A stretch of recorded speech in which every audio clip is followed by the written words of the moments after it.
Assalamualaikum warahmatullahi wabarakatuh. Bagaimana kabarnya Nana? Sudah siap belajar kan? Anak solih dan solihah, alangkah baiknya sebelum memulai pembelajaran, kita awali dengan berdoa ya. Before we start our lesson today, let's say basmalah first.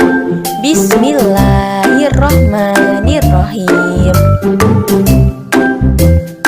Oke anak-anak, hari ini kita akan melanjutkan materi tema 5, subtema 3.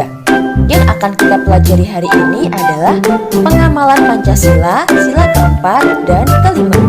Semuanya sudah siap untuk menyimak materi ya? Sebelum kita bahas sila keempat dan kelima, coba yuk kita ucapkan bersama-sama bunyi dari Pancasila. Bisa? Pancasila. 1. Ketuhanan yang Maha Esa. 2. Kemanusiaan yang adil dan beradab. 3. Persatuan Indonesia. 4. Kerakyatan yang dipimpin oleh hikmat kebijaksanaan dalam permusyawaratan perwakilan. 5. Keadilan sosial bagi seluruh rakyat Indonesia. Wah, ternyata anak-anak kelas 2 semuanya masih hafal. Hebat! Anak-anak solih, siapa yang masih ingat lambang dari sila keempat? Yap, betul sekali. Sila keempat dilambangkan dengan gambar kepala banteng. Bunyi silanya adalah kerakyatan yang dipimpin oleh hikmat kebijaksanaan dalam permusyawaratan perwakilan. Apa saja ya contoh pengamalan sila keempat Pancasila? Contoh yang pertama adalah musyawarah menentukan ketua kelas. Contoh yang kedua yaitu musyawarah menentukan jenis sumbangan untuk korban bencana alam. Contoh ketiga yaitu musyawarah keluarga menentukan tempat berlibur. Nah, saat kita bermusyawarah, kita tidak boleh memaksakan kehendak kita. Paham? Selanjutnya adalah sila kelima Pancasila. Sila kelima Pancasila dilambangkan dengan gambar apa ya? Betul sekali, sila kelima dilambangkan dengan gambar padi dan kapas. Bunyi silanya adalah keadilan sosial bagi seluruh rakyat Indonesia. Contoh pengamalan sila kelima apa saja ya? Di antaranya adalah gotong royong membersihkan halaman, belajar dengan tekun, menghargai hasil karya orang lain, dan piket bersama membersihkan ruang kelas. Oke anak-anak, yuk kita amalkan nilai-nilai yang terkandung dalam Pancasila. Mengapa kita harus mengamalkannya? Karena nilai-nilai yang terkandung dalam Pancasila adalah nilai-nilai yang baik. Jadi, apabila kita ingin hidup dengan baik, alangkah baiknya kita mengamalkan nilai-nilai yang terkandung dalam Pancasila. Siapa yang sudah paham bilang saya? Saya! Oke, terima kasih anak-anak. Pelajaran Bahasa Indonesia tema 5 sub tema 3. Kita akan mengulang beberapa materi kemarin yang akan Ibu bahas di sini. Mari kita simak materi untuk hari ini. Menjelaskan ungkapan permintaan maaf. Ungkapan permintaan maaf biasanya diucapkan saat melakukan kesalahan. Saat melakukan kesalahan, kamu harus meminta maaf menggunakan kata maaf dengan santun dan sopan. Tujuannya apa? Supaya agar kesalahanmu dapat dimaafkan. Seperti itu. Jadi kita harus mengucapkan permintaan maaf dengan sopan dan santun, serta harus tulus dan sungguh-sungguh, supaya orang yang kita membuat kesalahan dia mau memaafkannya. Nah, di sini ada hal-hal yang perlu kalian perhatikan saat membuat teks percakapan tentang ungkapan permintaan maaf. Yang pertama, mencermati seluruh isi cerita yang dibaca. Kedua, mencatat tokoh-tokoh yang ada di dalam cerita. Ketiga, mencermati tokoh yang mengucapkan permintaan maaf. Keempat, mencari alasan tokoh meminta maaf dalam cerita. Dan yang kelima, mencermati tokoh yang menerima permintaan maaf. Nah, selanjutnya kita bahas tentang puisi lagi ya. Sekarang kita membuat pertanyaan sesuai isi puisi. Bahas dulu nih, puisi adalah kumpulan kata indah yang disusun ke dalam beberapa baris. Selain itu, kamu juga dapat membuat pertanyaan dengan kata tanya untuk mengetahui isi puisi. Ayo, kemarin sudah pernah kita pelajari ya, macam-macam kata tanya, yaitu adik Simbabe. Ada apa, di mana, kapan, siapa, mengapa, bagaimana, dan berapa. Mari kita simak untuk cara membuat pertanyaannya. Nah, kata tanya nih yang digunakan untuk membuat pertanyaan. Ada kata tanya apa, yaitu untuk menanyakan nama atau hal yang diceritakan dalam puisi. Lalu kata tanya di mana, menanyakan tempat yang menceritakan dalam puisi. Lalu kapan, yang digunakan untuk menanyakan waktu terjadinya peristiwa dalam puisi. Kata tanya siapa, menanyakan tokoh yang diceritakan dalam puisi. Lalu kata tanya mengapa digunakan untuk menanyakan penjelasan suatu peristiwa dalam puisi. Nah, kalian ingat ya kegunaan kata tanya berikut ini, jangan sampai kalian lupa. Oke, nah sebelum menulis puisi, kamu harus menentukan tema puisi yang akan kamu tulis. Setelah itu, tulislah kata atau kalimat yang indah sesuai dengan tema yang kamu pilih. Kamu dapat mengungkapkan perasaanmu ke dalam puisi tersebut. Perasaan bisa berupa rasa senang ataupun rasa sedih. Lalu susunlah kata-katamu ke dalam beberapa baris. Di video kali ini, kita kembali belajar pada tema 5, subtema 3, muatan pelajaran matematika. Perbandingan panjang benda. Mari belajar membandingkan panjang benda. Untuk membandingkannya, kita gunakan kata pembanding. Kata pembanding antara lain lebih panjang atau lebih pendek. Kita juga bisa menggunakan kata lebih rendah atau lebih tinggi. Kita bisa membandingkannya dengan satuan yang sama. Jika satuannya berbeda, kita samakan terlebih dahulu. Untuk lebih jelasnya, ayo perhatikan contoh berikut. Pita merah sama dengan 80 cm. Sedangkan panjang pita kuning sama dengan 1 meter. Panjang kedua pita memiliki satuan yang berbeda. Pita merah satuannya cm, sedangkan pita kuning satuannya meter. Maka kita ubah satuan pita kuning menjadi cm. Kita kalikan bilangannya dengan 100 seperti berikut. Pita merah sama dengan 80 cm. Pita kuning 1 meter dikali 100 sama dengan 100 cm. Jadi, pita merah lebih pendek dari pita kuning. Ayo perhatikan contoh berikutnya. Panjang pagar kayu sama dengan 3 meter. Sedangkan panjang pagar besi sama dengan 180 cm. Perbandingannya, pagar kayu lebih panjang daripada pagar besi. Selanjutnya, panjang pohon kelapa sama dengan 4 meter. Berikutnya, panjang pohon mangga sama dengan 210 cm. Perbandingannya, pohon kelapa lebih tinggi daripada pohon mangga. Mengurutkan panjang benda. Kita sudah bisa membandingkan panjang benda. Sekarang, kita tentu bisa mengurutkan panjang. Urutan panjang bisa dimulai dari urutan yang terpanjang. Bisa juga urutannya dimulai dari urutan yang terpendek. Ayo perhatikan Contoh berikut. Panjang perosotan sama dengan 300 cm.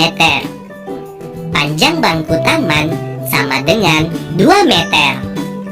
Panjang ayunan sama dengan 350 cm. Satuan panjang ketiga benda tersebut berbeda. Kita samakan terlebih dahulu satuan panjangnya. Kemudian kita bandingkan panjang setiap benda. Ayo perhatikan cara menyelesaikannya. Panjang perosotan sama dengan 300 cm. Panjang ayunan sama dengan 350 cm. Panjang bangku taman 2 meter dikali 100 sama dengan 200 cm. Maka perosotan lebih panjang dari bangku taman. Bangku taman lebih pendek dari ayunan. Ayunan lebih panjang dari perosotan. Benda yang paling panjang adalah ayunan, karena ayunan panjangnya 350 cm. Benda yang paling pendek adalah bangku taman, karena bangku taman panjangnya hanya 200 cm. Urutan benda dari terpanjang ke terpendek yaitu ayunan, perosotan, bangku taman. Urutan benda dari terpendek ke terpanjang yaitu bangku taman, perosotan, dan ayunan. Soal cerita tentang satuan baku. Perhatikan contoh soal berikut ini. Ibu membeli kain sepanjang 5 meter. Ibu memotongnya 250 cm untuk dijahit. Berapa sentimeterkah sisa kain ibu? Diketahui panjang kain awalnya adalah 5 meter. Kemudian panjang potongan sama dengan 250 cm. Yang ditanya adalah sisa kain ibu. Jawabannya, panjang kain awal sama dengan 5 meter. Kita ubah menjadi satuan cm dengan cara 5 dikali 100. Hasilnya sama dengan 500 cm. Kemudian, untuk mencari sisa kain, panjang awal kita kurangkan dengan panjang potongan. Panjang awal sama dengan 500 cm. Kemudian dikurang 250 cm. Maka hasilnya 250 cm. Jadi, sisa kain milik ibu adalah 250 cm. Kegunaan alat ukur baku. Alat ukur baku yang pertama, penggaris. Batas panjangnya 0 cm sampai dengan 100 cm. Kegunaan penggaris untuk mengukur panjang benda datar, mengukur jarak antar dua benda. Contoh benda yang diukur seperti pensil, penghapus, dan buku. Alat ukur baku berikutnya, meteran. Meteran mempunyai batasan panjang antara 0 cm sampai dengan 500 cm. Kegunaan dari meteran untuk mengukur panjang benda datar. Kemudian untuk mengukur jarak antar dua benda. Contoh benda yang bisa diukur dengan meteran seperti kursi taman, tanah, dan bangunan. Alat ukur baku berikutnya adalah jangka sorong. Jangka sorong mempunyai batas panjang antara 0 sampai dengan 25 cm. Kegunaan dari jangka sorong adalah untuk mengukur diameter benda. Diameter adalah panjang garis tengah suatu lingkaran. Contoh benda yang bisa diukur dengan jangka sorong seperti bola tenis, kelereng, dan tutup botol. 5. Subtema 3 pelajaran SPDP. Nah, kita akan belajar tentang apa sih? Hari ini kita akan belajar tentang gerakan tari, menirukan gerak alam. Nah, gerak alam seperti apa ya? Penasaran kan? Mari kita belajar. Kalian jangan lupa buka buku paket halaman 123 ya. Di situ nanti ada teks bacaan. Mari kita membaca. 1, 2, 3. Penny dan Udin biasa bermain gobak sodor. Permainan tersebut dilakukan ketika jam istirahat. Penny selalu berhasil memenangkan permainan. Penny mengekspresikannya dengan gerakan berikut. Nah, kalian perhatikan ya gerakannya Penny. Kalian bisa lihat pada buku paket halaman 124. Nah, ini merupakan gerakan Penny. Gerakan 1 kalian perhatikan. Nah, itu tangannya digoyangkan ke kanan dan ke kiri. Gerakan kedua, tangannya digerakkan ke depan dan ke belakang. Gerakan keempat, nah itu tangannya maju ke depan, juga badannya agak bungkuk ke depan ya. Gerakan keempat, tangannya diangkat ke atas, badannya tegak dan lurus. Gerakan kelima, badannya juga condong ke belakang, tangannya juga ikut ke belakang. Dan yang keenam, gerakan memutar. Nah, agar lebih jelas kalian perhatikan gerakan video berikut ya. Nah, berikut merupakan yang dilakukan. Nah, ini merupakan gerakan pertama di mana tangan diayunkan ke kanan dan ke kiri. Gerakan kedua yaitu tangan maju ke depan dan ke belakang, seperti itu. Lalu gerakan ketiga, tangan maju ke depan, badan juga condong ke depan. Gerakan keempat, badan tegap, tangan juga tegap. Dan gerakan kelima, tangan dan badan condong ke belakang ya. Gerakan keenam, memutar. Nah, selanjutnya yaitu kalian buka buku paket halaman 139. Di sini ada bacaan lagi, mari kita membaca.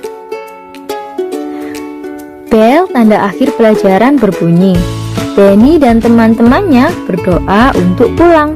Sampailah Dayu di rumah. Kemudian Dayu ke belakang rumah.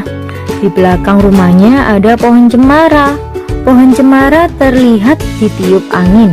Pohon cemara bergoyang ke kiri dan ke kanan. Gerakannya terlihat sangat indah. Nah, dari bacaan ini ternyata Dayu melihat gerakan pohon cemara ya. Bagaimana sih gerakan pohon cemara? Mari perhatikan.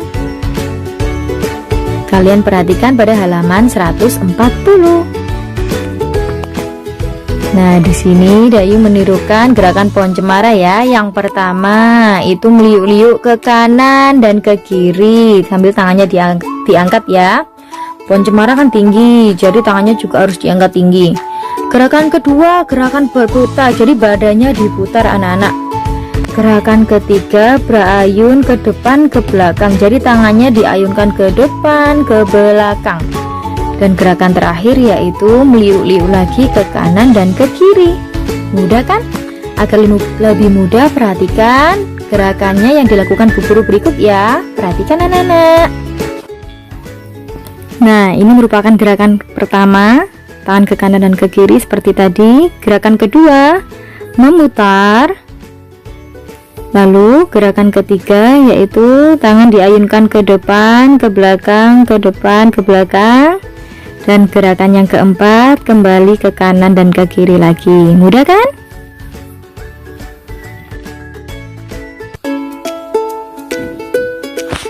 Selanjutnya kalian buka buku paket halaman 141.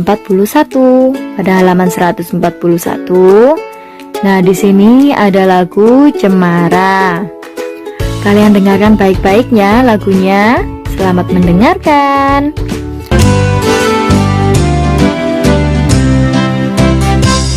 Cemara pohon ramping, daunnya halus langsing, bergerak-gerak kian kemari, seperti camar menari.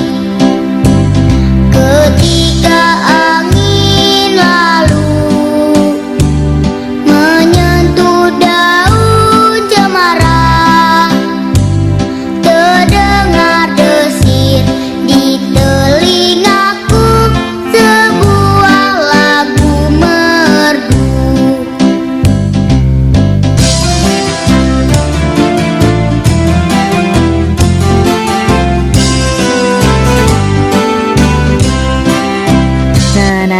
setelah mendengarkan ini, kita mari melakukan gerakan tari sambil menyanyikan lagu Cemara yuk. Nah, di video akhir Bu Guru nanti, Bu Guru akan mempraktekkan bagaimana cara menyanyi dan juga menari. Perhatikan ya anak-anak, selamat belajar.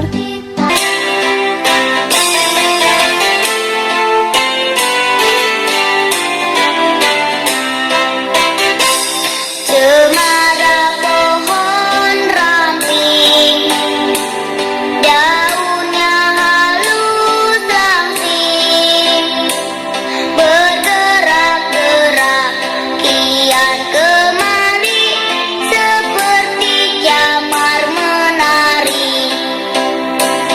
Ketika angin lalu menyentuh daun cemara, terdengar desir di telingaku, sebuah lagu merdu.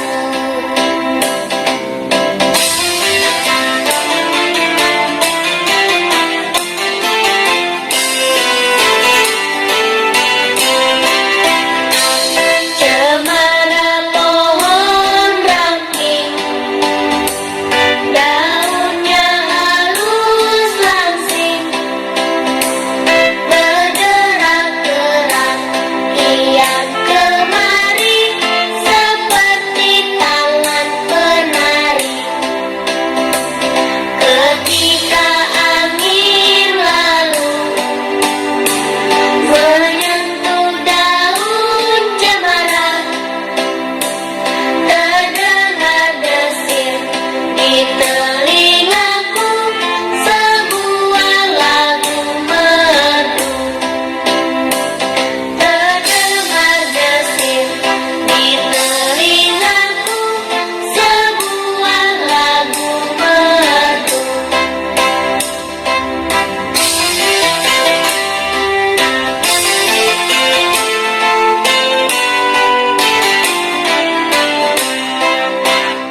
Alhamdulillah, cukup sekian pembelajaran kita hari ini. Jangan lupa anak-anak tetap semangat belajar, sholat 5 waktu tidak boleh ditinggalkan, dan selalu jaga kesehatan. Wassalamualaikum warahmatullahi wabarakatuh.